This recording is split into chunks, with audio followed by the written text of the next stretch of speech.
I'm just a simple man working on the land.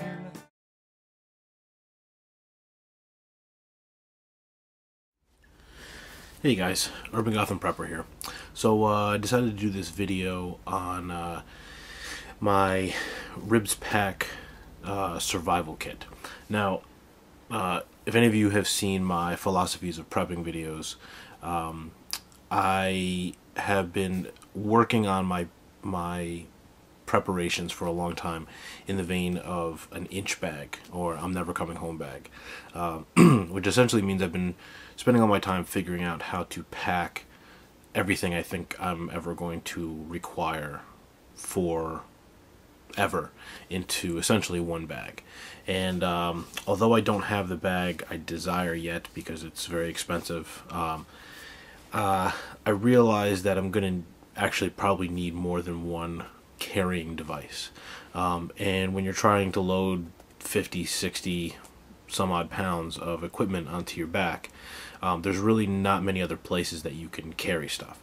And so like a lot of people in the prepping, camping, hiking, survivalist communities have found these Ribz packs are actually an amazing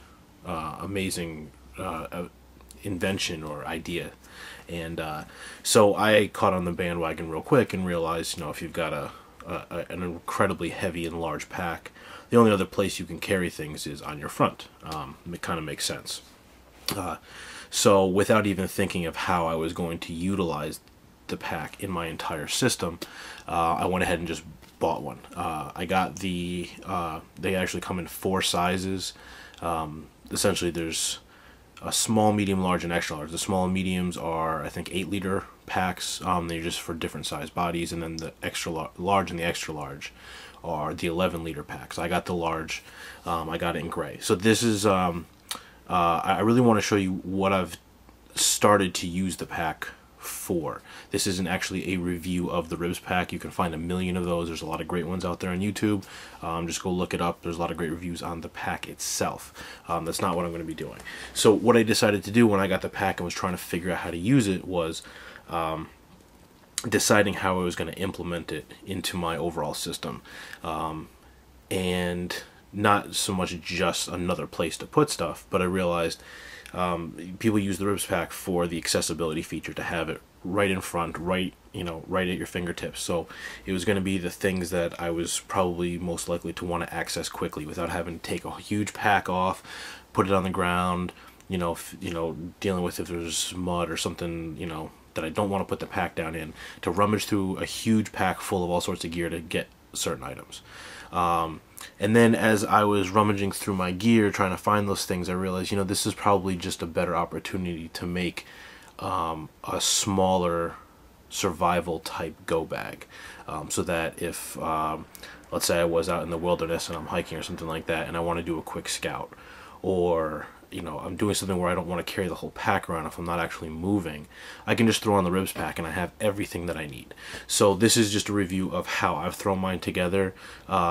It's a work in progress. Hopefully you guys will leave some comments and give me some ideas of what I might be missing or what seems ridiculous, etc., etc. So without further ado, let's get to it and I'll show you what I've got in the pack. Alright, so here it is. Here's my Ribz Pack. And probably, if you're watching this video, you've probably seen them before. Like I said, this is the extra large, the large version. Sorry, this is the large version. It's 11 liters that it holds. I decided to get it in the gray. It comes in other colors.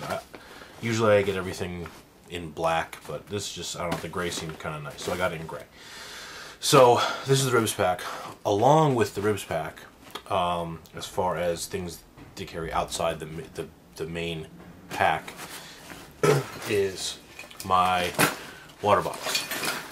So I'll run through these real quick because water carrying devices and what's in here, essentially I can get by for quite an incredibly long period of time with just this.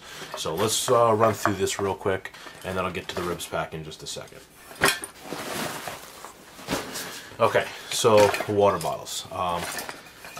2 water bottles. I like to drink a lot as it is, and I can only imagine in a survival or wilderness type scenario that I want to be able to carry as much as I can. So this was the first one that I got. Right now I have this clipped to the outside. I have an intention to get a second container like this. This is the, I believe this is the Condor one. I'll show it to you in a minute. Just to have two of them, and I'm just going to molly them together. But right now, this is just standard Gaia Designs 32-ounce water bottle.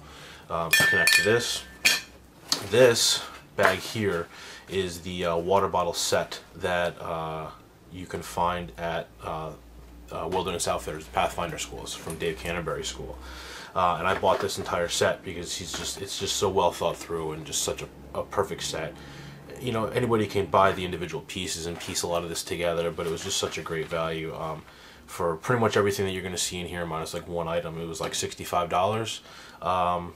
It's a little bit, but it's certainly worth it. And if you were to go out and buy all the pieces I'm going to show you individually, it would certainly probably be a lot more.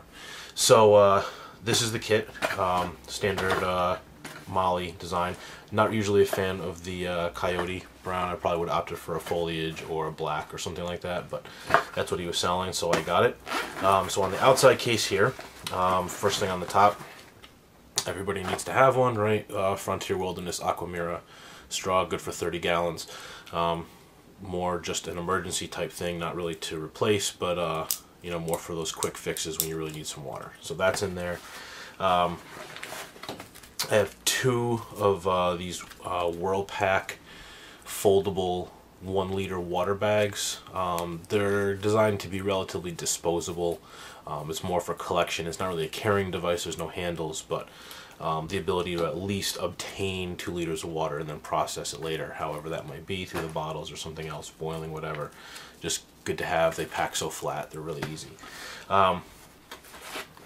These two pieces I'll show you in a second what they're for.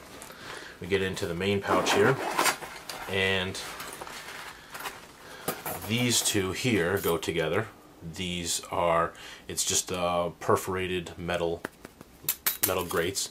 They're used for the water bottle, designed to basically sit the bottle up off the flame. It allows the flame to oxygenate, gets more heat under there, better burn, and it's a nice flat surface to put the water bottle on, so it's not tipping over. So great little addition that he threw in the pack. I think it's really, you know, well worth it just to have them in there.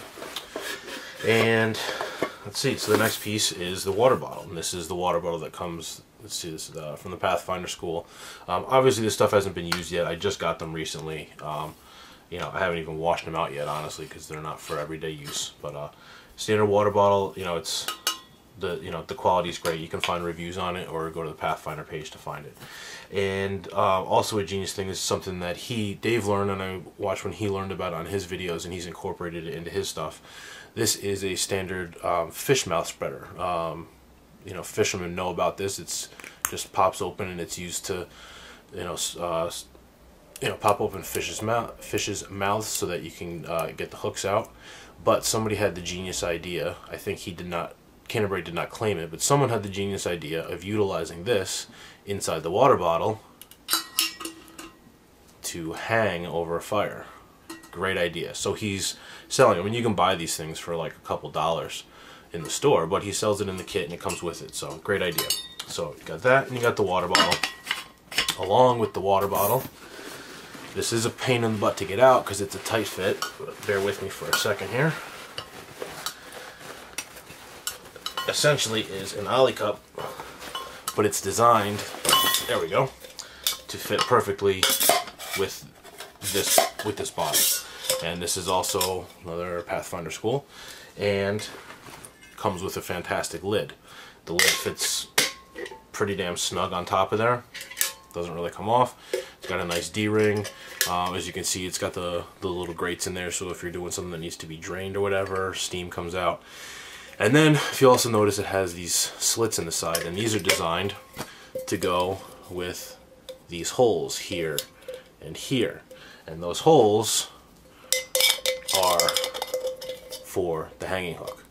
And then the top goes right over it, so you can hang it with the top on it. It's also got the butterfly wing handles on it. Just really well-made stuff. It even, I mean, they even went so far as they put a couple of like little measurement gradations in there. Just well thought out, just good stuff. It's solid, there's no seams on it. Very high grade steel. So great little kit. All this came in here, and I think he also threw in a run-of-the-mill ferro rod too, just as a little something extra. So all that with the bag. It's a pretty decent little setup for all of my water bottle stuff. Not too bad to carry around. I just threw a strap on the side so that I can just throw it over my shoulder and go with it whenever I need to. So that's the water bottle stuff. So give me a second and we'll get to the Ribz Pack. Alright guys, so the moment we've all been waiting for, this is the Ribz Pack. So the way I have this loaded up now, it's pretty packed. You know what they say, the bigger the bag, the more crap we'll tend to stuff in it just because we can. And I'm very guilty of that. I like to fill things to the gills because I can. So this thing's weighing in at probably, I haven't weighed it, but it's probably a good like 10 or 11 pounds, which is, I gotta be honest with you, it is quite a bit. I haven't actually taken it out, but I've had it on, and I can imagine it's a little bit of weight. I might find a way to strip some of it down, but this is kind of a work in progress. So let's just get to it. We'll start on the left side here, and we'll go piece by piece. So on the outside pocket, I don't have much. This is one of my newest toys. This is my Predator. This is from Pocket Predator. This is the, I forget what they call it, but it's one of their models. Just got it in, it's pretty nice. It's all G10 molded, they make them to order. Comes preset, heavy duty therabands on it. It's pretty nice slingshot. It's very lightweight, probably weighs about 6 or 7 ounces if I had to guess. But just nice to have a little extra something in there, like I said before, if you don't know or you haven't watched my other videos, I do live in New York and firearms are illegal. This probably falls under that category, but being that this would only be taken out in extreme instances of a need for hunting small game in the event of like the world coming to an end, I don't carry this thing around on me. It's only for in here. So got that, and just a little getter started. Got a about a ½ pound of 44 cal lead shot to go with it. You can always shoot anything else, but just to get her started, just so I have a little something on me to get started with. So that's in the outside pocket. Let's get to this side. This is kind of the lesser used pocket, but it's good to have. First on top are my Youngstown gloves. I'm not going to get into it too much. I did a full review on these. I'll put a link up down here somewhere, so you guys can check out the other video I did on these gloves. But these are something that I'm always going to want to have at hand. Very funny pun. But just to have them in there, they fit, and so it's great to have them in a good, accessible location. This takes up a lot of space, but going along, I'm a big proponent of Dave Canterbury's 10 C's of survivability, and this is the best I got going for it. This is my tarp. I got this. This is an AquaQuest, their camo waterproof heavy duty tarp. This is, I'm not going to take this thing out and spread it open. I'll just give you a quick rundown. It's pretty badass. They're not cheap, but they're not super expensive either. They're going for like about 75 bucks right now on Amazon. It's a 10x7 tarp, and this thing is designed specifically for outdoors, bushcrafting, etc., etc. It's got a built-in ridge line in it. It's got like 15 guy line tie-off points with loops on the end. The stitching is just incredible. The four corners have like the corner sewn off, so you can use sticks or poles to prop it upright. It's completely waterproof. The whole thing is camo, just like this case. I wasn't really going for the military look, but that's the color that they make it in. It's a little heavy. It weighs they say it weighs 3.5 pounds. It feels a little bit less than that, to be honest with you. And for a 10x7 tarp, 10x7 is pretty damn big. It packs relatively small. It's not too big. There's even a lot of extra space left in the top of the thing. So for packing it in here, not a bad deal. to throw in to have my emergency cover that I'm going to use. And the only other thing in the bottom is just a quick 50-foot hank of paracord. I do have number 36 bank line, but it's spooled up in like a 1 pound roll right now, like a huge roll. I'm not going to carry that whole thing. I just haven't unspooled it, so I threw this in. This is actually kind of almost my second choice in cordage, but it's, you know, 50 foot. It packs all right, you know, just to throw in the bottom of here. So that's it. I mean, that's what I keep in the left side. So I'll move these off to the side, and I'll show you what's in the right side. So this has all the fun toys in it and stuff.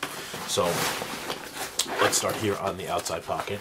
One comment I will make about Ribz Packs that is very frustrating, that almost everybody who reviews them says is like the only downfall to these things, because everything else I found is absolutely like spot on. They're great. The zippers, not the quality, but the zipper, there's only one. I don't know why they didn't make this a double-sided zipper.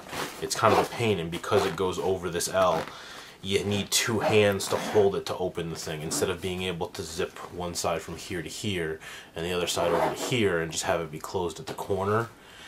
To close it all the way, you need to hold tension here and pull the zipper over that run, over this little L. Minor thing, but it is kind of a pain in the ass. So anyway, back to what I was saying. So out here in this pocket, I have my navigation tools. My new toy. I spent a pretty penny on this. This is kind of my baby now. This is the Brunton OSS 70M compass. I'm not going to go into huge detail because I think I'm actually going to do like a whole video on this, but I keep that. A homemade set of Ranger bands. Yes, I actually used beads with numbers on them. Okay, so I'm a dork. Get over it. Whatever. I think it's kind of... the only thing they don't do is glow in the dark, which would have been even cooler, but whatever. And then I had this old... little mini folding wallet case, and the only thing I keep in here, I've got the directions for the Brunton in there. I have a cheap little Fresnel lens in the back here, which I'm not gonna dig out, and I have my, what brand is this? Oh, the Vector 1 signal compass, still in the bag because I don't want to scratch the lens. So that's kind of my my quick little navigation kit. It's quick, it's right at hand, it's right here. If I'm not actually actively navigating with a compass at the time, it's still pretty quick access. Otherwise, I can just use a huge D-ring and throw it over, throw it on my neck or something like that. So that's in there. A couple of lighting devices. This is just a stupid little thing. I don't know where I found it, but it's it goes on like the brim of a hat. It has like these little like hook things here, and it just slides over the brim of a baseball hat. It's just an on-off LED light. Whatever. It was tiny, it's small, it weighs about an ounce, so I threw it in there. Does this even work? Yeah, it still works. Run-of-the-mill, tiny little mini mag. I'm not big on having battery-powered stuff, as you know, but this is more of the emergency side than the long-term side of my kit. But this is the one cool light that I love. I just got this thing. As you can see here, this is an Everready 9-volt battery. And on the top of the battery is this little box, and it's called the block light. If you can see that there, and it has 6 little LEDs. I'm not going to shine it in the camera because everybody who reviews flashlights does that, but it has, as you can see, it has the 2, or you can switch it the other way and it has all 6. And that's all it is. It's an LED light that just snaps onto the top of a 9-volt battery. That is the whole thing. That's it right there. You already know that LEDs last a retardedly long amount of time, and we already know that 9-volt batteries with a very, very low draw on them will last forever. So 9 volts and LEDs in a package that small to throw in your pocket for these lights, and I'm not going to turn the lights out and do a test, but for this tiny little package, it's got a decent throw. It'll get the job done around camp and close-up stuff. So not a bad deal. It was like $9 for that tiny little thing, but it was so worth it for me. And then just because it was tiny, it was easy to fit, I have my emergency fishing kit here from what's the name again? Oh, from Survival Resources. Great website just for extra miscellaneous stuff, a lot of good containers and packing stuff. They got a lot of good stuff on this website. I personally recommend them. As you can see, it was, what was it, 10 bucks for a little fishing kit. Comes sealed in this little container. The absolute minimal bare essentials for a fishing kit. Real easy to throw together, especially if you're not a fisherman. I don't know enough about fishing. I'm not going to claim to go out and put together my own kit. It was easier to just spend 11 bucks and buy this. So it's in there. And last but not least, just this I think was the spare ferro rod that came with that water bottle kit, the striker, and then this I recently bought a Tops Knives ALRT alert neck knife, and they were really cool, and they didn't even say that they would, but they sent this nice flat pack whistle, which is pretty damn loud, and they sent a nice little key fob light, just another little light to have. They just, you know, threw them in the pack. Thanks for buying from us. So pretty cool. Another knife company I really recommend if you got the money. Their stuff's expensive, but it's certainly well worth the money. So that's it. And you can see here, that's all the stuff that I keep in the outside pack. Yeah, that's everything for the outside part. So let's get into the inside. This is where the good juicy stuff comes in. Alright, on top, first thing on top, I mean, it shouldn't be first thing on top because it's not the first thing I'm going to reach for, but it's just the way it's thrown in here for now. This is actually the stuff sack that the Ribz Pack comes in, but it was the absolute perfect size for the Ribz Pack, so I use it for the couple of little clothy clothing type items that I'm going to carry with me. Very extra, not necessary, but really wanted it for myself. But it's a Cedar Summit mosquito head net. At literally, for how small this pack's, the size of my fist, and at 1 ounce, I'll carry it. I'll throw it in this part instead of my main pack. A couple pairs of socks. Always need extra socks. These are, yeah, I spent the money. In Jinji, there's some Japanese brand, but they're those toe socks that actually fit like each individual toe. Really I don't use them in daily life, but they're good for camping and hiking and keeping your feet in good condition. So a couple extra pairs of socks just in case I get my feet wet by accident. And then the only other stuff in here, the most important, I do not need to explain to anybody else. Bandanas, I have 3 of them. ACU Digital, Blaze Orange, and a Foliage. You can't have enough bandanas for like damn near anything. And because I live in New York, depending on what time of year it is, this is just my warmth. I'm not going to unfold it, but it's a Mountain Hardwear balaclava that I just have in here just in case. So that's all my fabric-y stuff that just goes perfectly in this little stuff sack and sits right on top here. Move this out of the way. Next, this is what I would personally consider my primary light source. This is, what's the EOTech? What is this? Princeton Tech, I'm sorry. This is the Princeton Tech. It's just one of the run-of-the-mill headlights. It was maybe 20-25 bucks. Does the job. Low, high, medium, low, and the flashing. Water resistant to 1 meter, so you know you're not going diving with it, but if I drop it in a puddle, it's raining out. It's just a headlight, and I like not having to hold my lights, so well worth it to carry that. Next, this is like my secondary, everybody's classic and favorite, a Mora Companion. Just got it in the mail finally because I realized I didn't have like an extra knife just to keep in a kit. This isn't really designed to be a carry on me knife, it's just to have in here so I can grab the whole bag and go. Nothing modded on it, just your run-of-the-mill carbon steel blade, Mora, heavy duty with the military green. Everybody knows a Mora, can't live without it. For $13, there's no reason not to. This is in here just because I had it. It's stupid. It's another form of a blade. Some crappy little no-name Taiwan-made survival skinner, whatever. It's just a blade. All the rest of the crap on here is pretty useless. Doesn't really do much of anything, but it's a blade and the whole thing is flat. There's no handle on it. So it packs very, very, very neatly and discreetly, and I don't have to worry about it taking up space.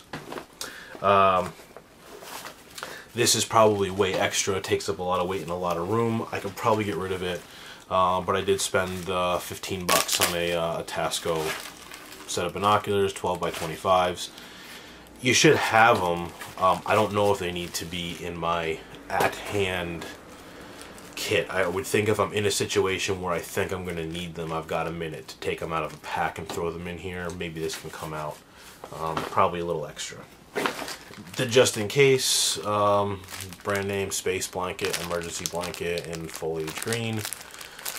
Do I need to explain anymore?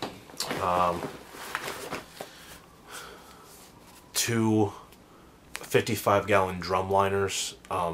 These things are ridiculously thick. They are the epitome of industrial strength. I actually, just for ease of use, because I was placing the orders, I bought these off of Wilderness Outfitters also. Like $2.50 a piece, so a little expensive, but they were there and it made life easy to just get them shipped all in the same box. So I got a couple of these in here and I got another one in another bag. So I can say between this and the tarp, I certainly have my cover part of my C's taken care of very easily. Gorilla tape, but the 1-inch, easier to pack. Everybody needs Gorilla tape, right? Don't need to explain that. I have one of my yo-yos in here. I keep it in the package. Like I said, I'm not a fisherman. And I'm going to totally admit this to you because I'm not like some super know-it-all professional.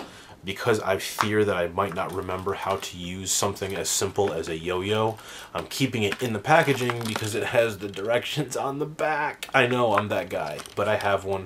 I've got in my other bag, I have another pack of like 6 of them. Because, you know, like they say, you can't depend on just one if you're depending on this for dinner. Put out 6 or 7 of them, and you increase your probability of getting a catch on at least one line. So, but just to have one here, even if it's not for obtaining food, you can use it for other things. I mean, if I get to a point where I actually get proficient at making snares, I've heard that these can make pretty good snares too if you set them up right. So whatever, that's in there. Because I had the room for it, I carry a little keychain Kubotan on me, just because at least it's at hand. What else? There's not much else in here on this side. Ah, yes. I don't want to. I have no gallbladder. Not that you guys really need to know my medical history, but that means that my frequency of using the facilities is unusual compared to most normal people. And so if I am in the wilderness and I need to use the facilities quickly, I need to have this quick at hand. So I'm sorry to be so disgusting. I apologize now. But yeah, it's worth it for me to take the pack space to put this in my quick emergency pack. I know it doesn't qualify as emergency, but for some people it does. So that's in there. Small, lightweight, easy to pack. I know it's covered, but this is a 4-tine frog gig. Easy. It's got the end. I just have the whole thing taped up with Gorilla tape and some cardboard because obviously they're very sharp tines, and this will rip through this bag in a heartbeat. So I just have it covered until such time as I may actually use it. It's a frog gig. You should, you know, if you don't know how to use one, look it up. I'm not going to explain it now. And then the only few other things I have in here.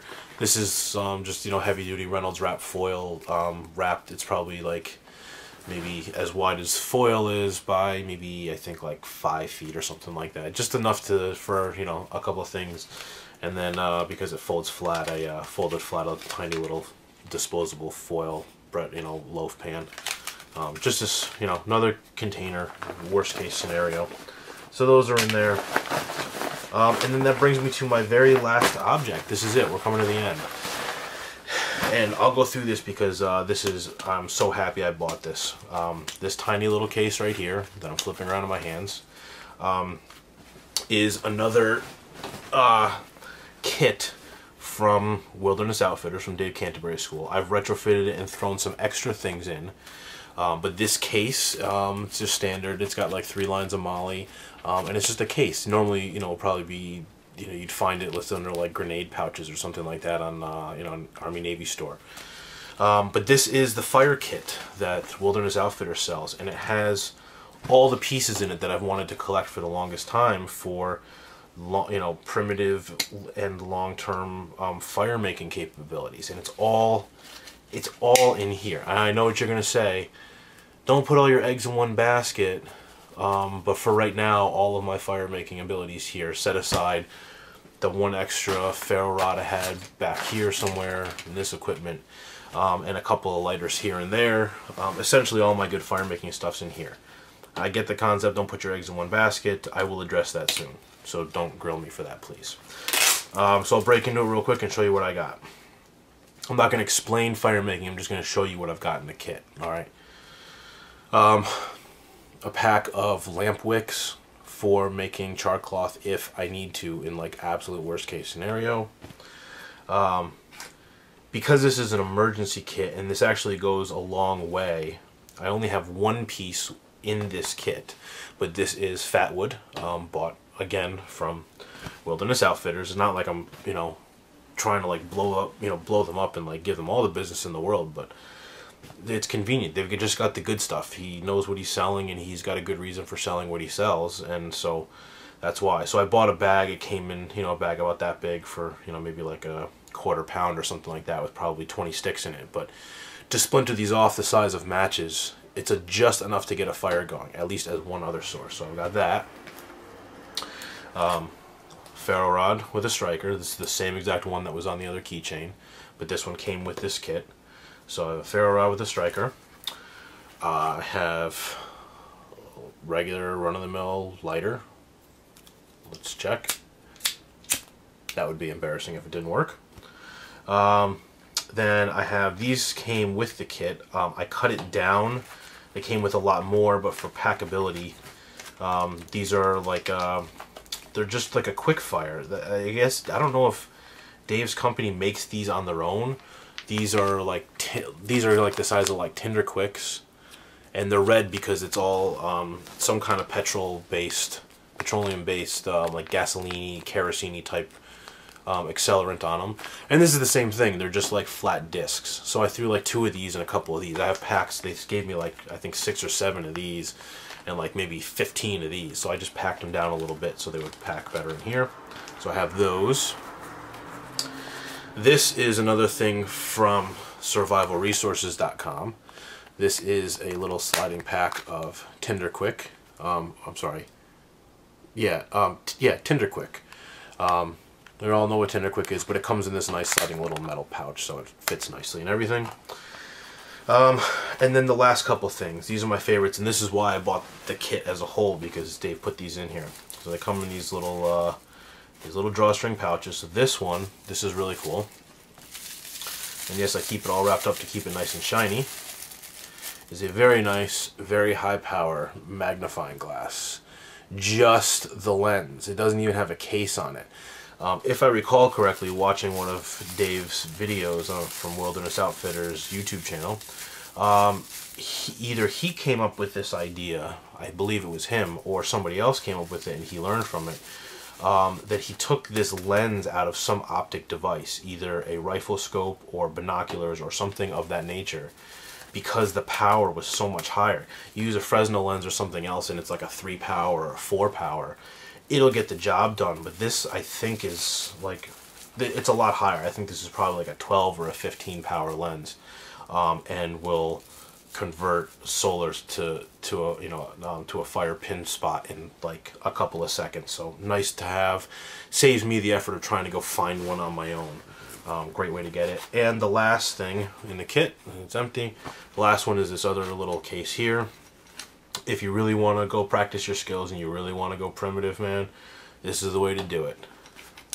Dave, in his kit, gives you a piece of flint of some type, whether it's actual flint or it's like a quartz base, but as long as it meets the hardness scale of, what is it, 7 I think it is, or something like that.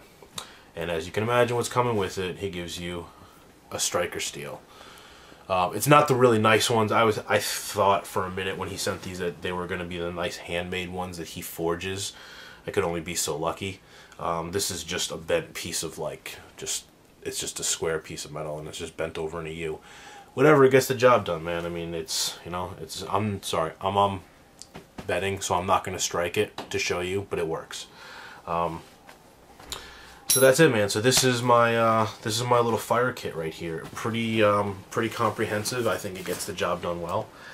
And that's everything I have just in my survival. So I think I got a pretty good base. So like I said, guys, let me know what you think. I know it's been a long video, but hopefully you saw some cool stuff in here. Let me know what you think. Leave some comments, share, subscribe. Let me know, and hopefully I get back to you with another video as soon as I can. Thanks, guys. Be safe.